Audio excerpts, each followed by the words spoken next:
Hello, welcome back. It's Monday the 9th of September.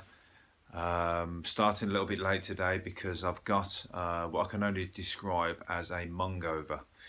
A mungover being a hangover from Saturday that is stuck around and it's now Monday. A bit late on Monday. I'm late doing this because I've struggled with reality for the last day or two. My own fault, I accept. It's my own fault. I should be more professional. But what are you going to do? I don't think I've ever acted professionally in my life, so this is why I don't earn very much money, and I don't earn any money from doing these videos either. So it's a labour of love, that's for sure. And once again, I'll say videos. It's a podcast mainly, but it's a podcast where there is a video version, so you can listen to the podcast on the Spotify and iTunes and lots of other places where I've put, which I forgot where, or there's the videos on YouTube. I'm a little bit croaky today. Apparently I sound like I've had a good weekend as well, so there you go. Anyway, I'm not going to whinge about it. There's probably going to be lots of times I'm going to be, this is like a regular occurrence anyway. Mondays equal the struggles of reality, or the struggles of having to get back to work and do everyday things when really you just want another Sunday. That's for sure. Anyway, we're going to get straight on with it because today has been. Oh, yeah, that was it. It started off in a craft beer place. You know, these craft beer places where all the beers, all fancy flavours and stuff. There was all sorts of things like chai latte, milkshake beer, bloody apricot sour. I ordered that for some reason, and I hate everything sour. I don't like sour things, but I ordered this apricot sour. The guy said, "Did you want to taste it?" And I thought I'd be clever and just go, "No, that's all right. I'll just order that one." So I ordered all this, and it was absolutely vile, but I had to drink it, and the measurements are all getting weird now to work out how much it actually is costing you, because it was 2/3. They're serving you 2/3 of a pint for £4. That one was, but other ones are different prices. So you're getting 2/3, and you're trying to work it. You go, "Oh, that's all right." But actually, when you work it out, you're actually paying £6 a pint for that one. But some of them were like £7, £8, £9. So you've got to be careful, and they were strong as well. So that one put me in the kind of mood that made me want to go out. I could have gone left to go home, and I could have gone right to stay out all night. And I went right, didn't I? Because of that bloody apricot sour, I went right because I was in a good mood. And then anyway, I had a great night. I'm not going to lie, but I'm feeling it still today. So getting to that age, I think. Anyway, so Parliament's been prorogued as of today, isn't it? I want to be prorogued. I wish I could have been prorogued on full pay. I'd be very happy if I was one of the MPs. I don't know what the hell it means. It just means they're not going to have to go into Parliament. But if you're on full pay and you haven't got to go to work, that's a bonus in my book. That's a plus. So prorogue me anytime you like, government or Boris Johnson. That's not a sexual euphemism either. That's actually, or innuendo, whatever the hell the word is. Prorogue, just pay me, and don't mean I don't have to go to work. But he's got into shit because one of his MPs that he has got the sack for going against the government's decision last week to vote against him. So they lost the majority. Dominic Grieve. He's somehow created a law that the governments have to release all their paperwork, all their communications between their advisors and themselves as to why or how it got to go to proroguing of the Parliament. So all the information regarding the Operation Yellowhammer. So they're actually being schooled and being sort of, took to the cleaners by the people now are aggrieved, aren't they? Subtle. His name's Dominic Grieve, and he's aggrieved. But anyway, him and all the other people who've lost their jobs, they're going to be sort of out for him, aren't they? They're going to be sort of giving the daggers, like. you know, like backstabbing and all sorts going to be going on now. So it's all going to get really moody because they ain't going to sit down and take that. So now the government are having to release all this paperwork to show what communications, and apparently it's going to be a big scandal, or it could be a big scandal. So that one's all going to get the pot is going to get thicker, and the stirrers are stirring, and heads are going to roll. I think Johnson's got a choice to what's he called? They're saying he might go to prison if he tries to defy against what the law has now come into place. He could actually go to prison, and for the rest of his life. Obviously, that's not going to happen. He's not going to go to prison. He'll just have to resign. But apparently, the law says that he could go to prison for the rest of his life. That's a law that must go back to the days of being thrown in the tower and having your eyes pecked out by the royal crows. So luckily, he's of a time where there's a bit more civility, and he won't have to suffer such a fate.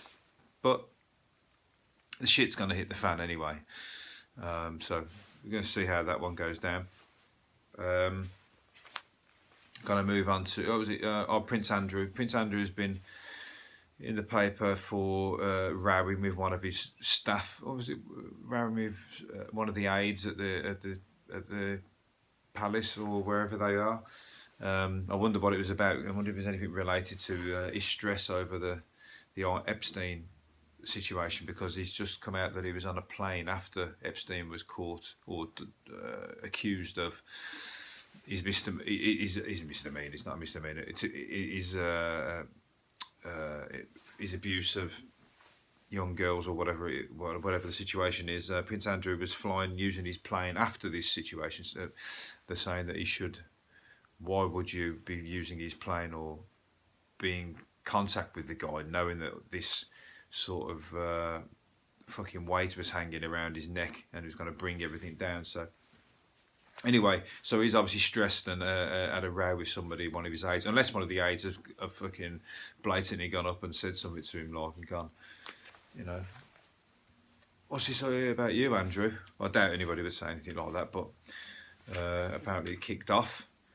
Nobody's telling us what exactly happened, so unless the aide comes and sells his story to one of the papers. But the papers won't run it, will they? The papers will...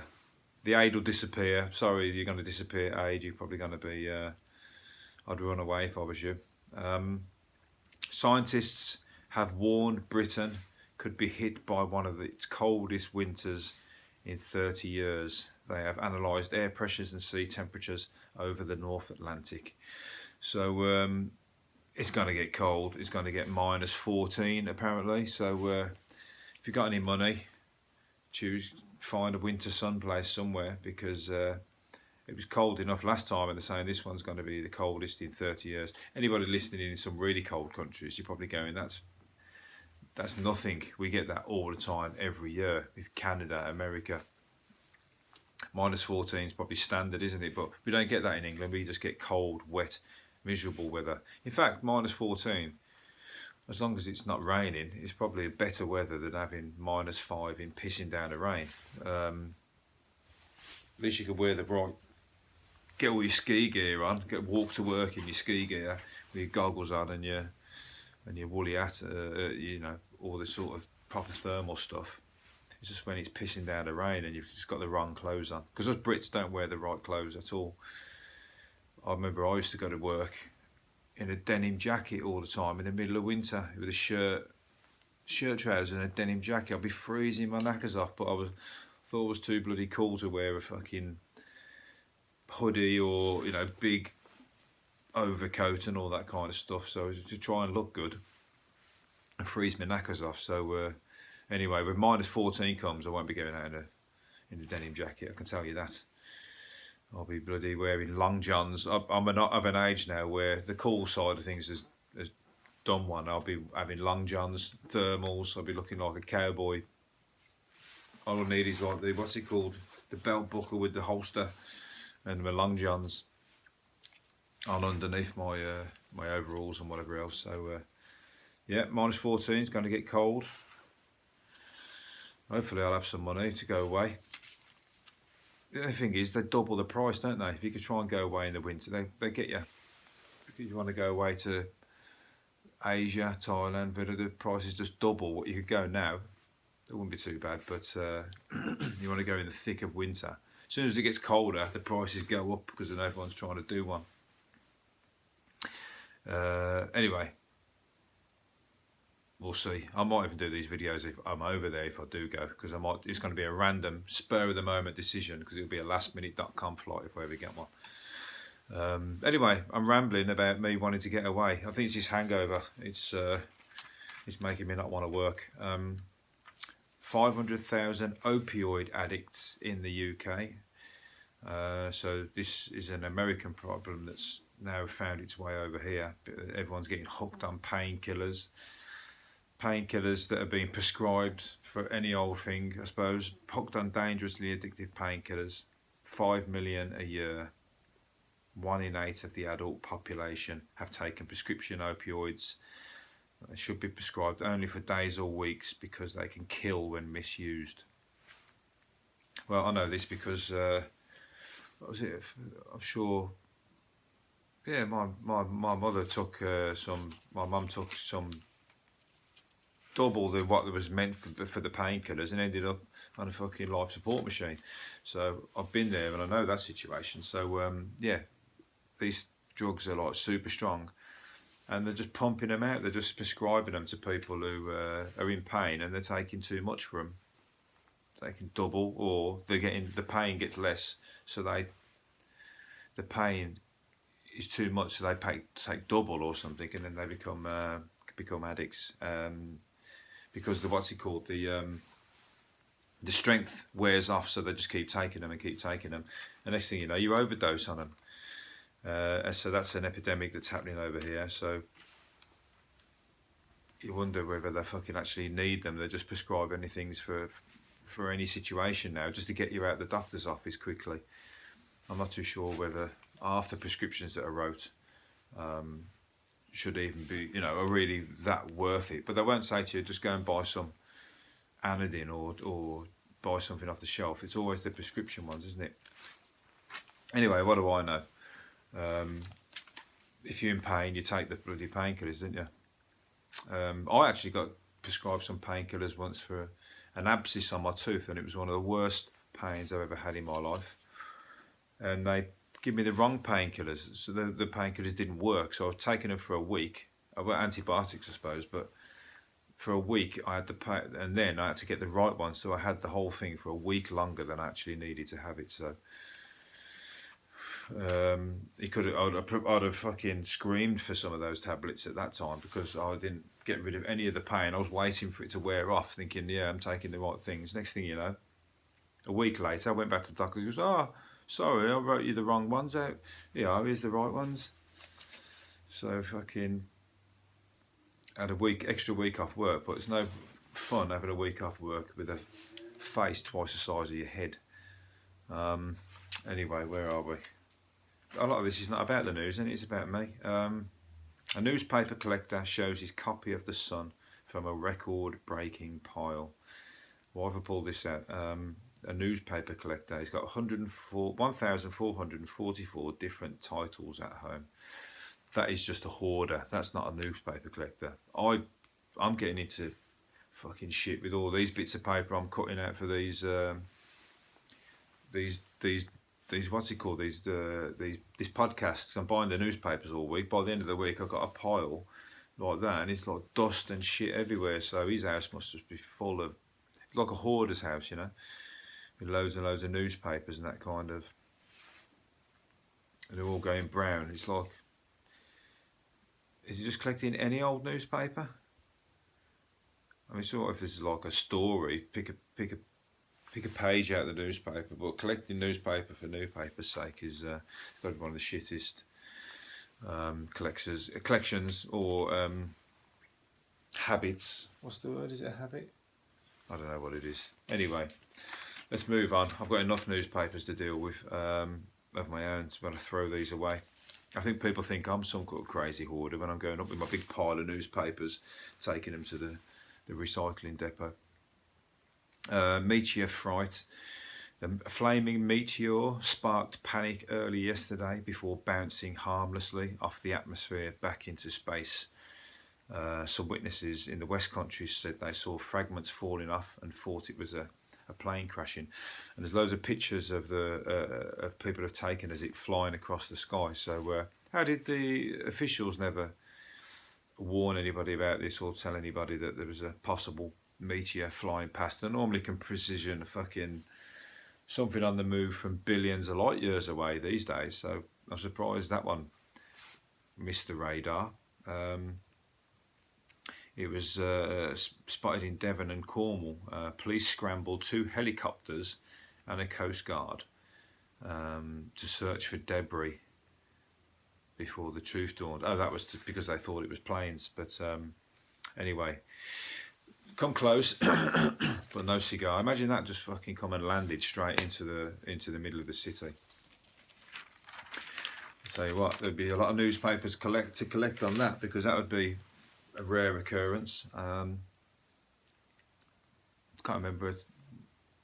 The only meteors I've ever seen are the ones that the craters that are in the deserts, aren't they? They're just like they've somehow landed in the desert a lot of the time. Luckily. That's probably because, or maybe there's tons of them in the sea. I don't know, but luckily none of them has, since I've known, gone smashing into the middle of a city. That would be a crazy thing to happen. What we got here? The Helena Bonham Carter has got permission from Prince Margaret to play her in The Crown when they made contact through a medium. So Helen Bonham Carter, the crazy eccentric, I guess, because that's obviously not true. But she says she's been speaking to the Queen's sister herself, who has been getting in touch to through the medium. So Helena, 53, was keen to please the boozy socialite princess, as she had met her in real life and admitted she found her pretty scary.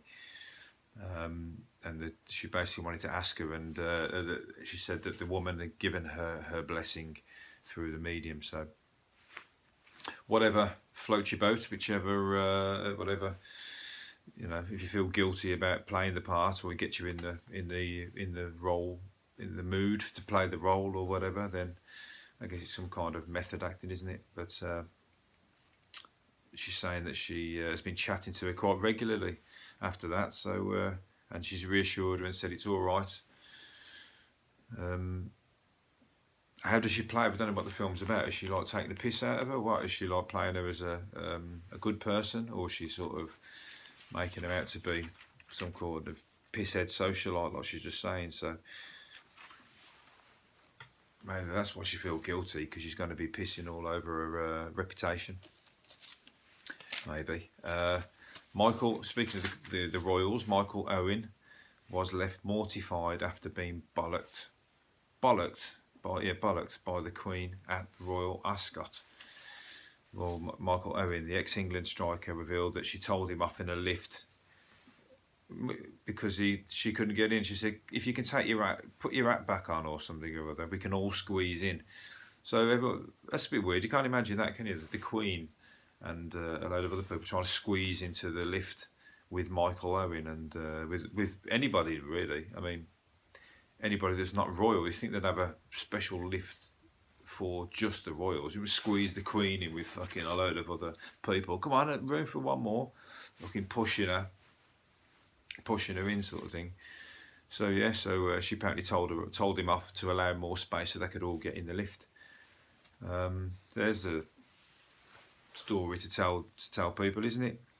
He's been in a few, but Michael Owen is what was he funny? I read about him a while ago, that he'd never watched a film, and he'd never drank a cup of tea.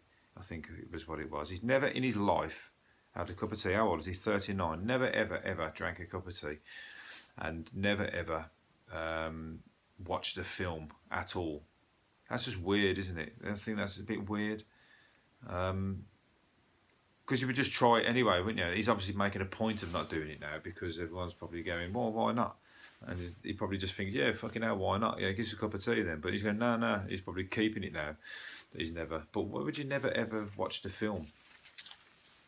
So, like, as a kid, that would be a weird kid, wouldn't it? Because all kids want to do is watch films or watch Disney or watch go to the cinema or what the fuck was he doing? I suppose he was a footballer. Maybe he was just a good footballer as well. So maybe he was just booting the ball around, and that's all he ever did. But again, a bit weird, a little bit boring. But anyway, so there you go. He's got a story. He's been in the lift with the Queen. I've actually been in the lift with Errol Brown out of Hot Chocolate. I once got in the lift with Errol Brown out of Hot Chocolate. So that's my claim to fame. I never spoke to him or whatever, but I was just like, I was going to my mate, and then afterwards he didn't know who the fuck he was. I told him it was Errol Brown. He didn't know who he was. I told him he was out of Hot Chocolate. He didn't know who they was. He's from fucking Michael Owen's ilk. Didn't know what was going on in the world. A motorist found herself in a... Where have we got time left? Right, let's move on to this one. I'll come back to this one in a minute. I'll say, motorist found herself in a sticky spot after a council glued a parking warning on her windscreen. She basically got left with this, instead of just putting the warning underneath her, what's it called, window wiper, they stuck it to the windscreen. The reason I was going to say that is because I've had that as well. When they put, I think my van had no tax on it. It just ran out of tax or something, and a neighbour must have grassed it up or something or other. And they stuck the fucking thing to the windscreen saying untaxed vehicle, clamped the wheel as well, but they stuck this thing on with glue like she's had, and she said she couldn't get it off. She couldn't scrape it off or whatever. It stuck fast to the finger, and that's what mine had. And then ice came. It was like a freezing cold winter's day. The ice came and iced it even further, so I couldn't get this untaxed vehicle sign off my window. So I had to drive, after getting the pain to get the clamp taken off the van, I had to drive with this thing on until it eventually wore away. That's how much it had fucking stuck to the van. And you couldn't do nothing. Like she said here, they unless the windscreen's broke, the police can't do anything about it. And I was asking about the same. I was saying, you fucking ruined my window. I can't get the shit off the window. So didn't give them any discount. 280 quid I had to pay, and then drive around with this fucking embarrassing sign saying, no, I haven't taxed my van. So I feel you. What's your name? Sorry, I haven't got time. I feel you. I feel your pain anyway. Time we got left. Got a few more to get through. I thought I was going to knock off early today because of this hangover, but I've been warbling on. It's probably going to be a very, very average podcast, but still. It's different, that's it. Anthony Joshua has provoked fury by saying gay people who can't travel to Saudi Arabia for his big fight can just watch it on TV. The 29-year-old boxer. So basically, they're having their fight, the rematch in an £83 million clash in Saudi Arabia. It would be that kind of money wherever they went in the world, and so I just wondered why the fuck are they doing it in Saudi Arabia when there's been so much shit over coming out of Saudi Arabia. It's like the human rights issues and all the business with the what's it called, the journalist that was murdered and stuff like that. All the stuff and the arms sales and the war and everything like that. All the stuff. And they're just saying, well, it's not for us to deal with that. It's for us to just go and take opportunities and stuff like that. But that's shit, because you're meaning that everybody else has to fly to Saudi Arabia. A lot of people probably don't want to be involved in that, anybody with morals. And it's for you to have the opportunity to fucking stand up and say, no, I don't want to do it either. I don't want to be part of that bullshit. You're multi-millionaires anyway, so why do you need to go to a country where you're going to get the same money in another country? They throw money at it, but it's a worldwide event. You'll get the money regardless. So I don't know why they're doing it there. It's not for me to tell you not to, but you could have that fight anywhere in the world. It doesn't matter. The fight's still going to happen. You could have just said, nah, fuck that. I'm not going to Saudi Arabia. Not after all the shit that's going on over there. But no, you know. But then saying, yeah, so what he's saying is that gay people who can't go, that was the point, they can't go because Saudi Arabia's got a human rights record. No, Saudi Arabia, it's illegal to be gay in Saudi Arabia, is it?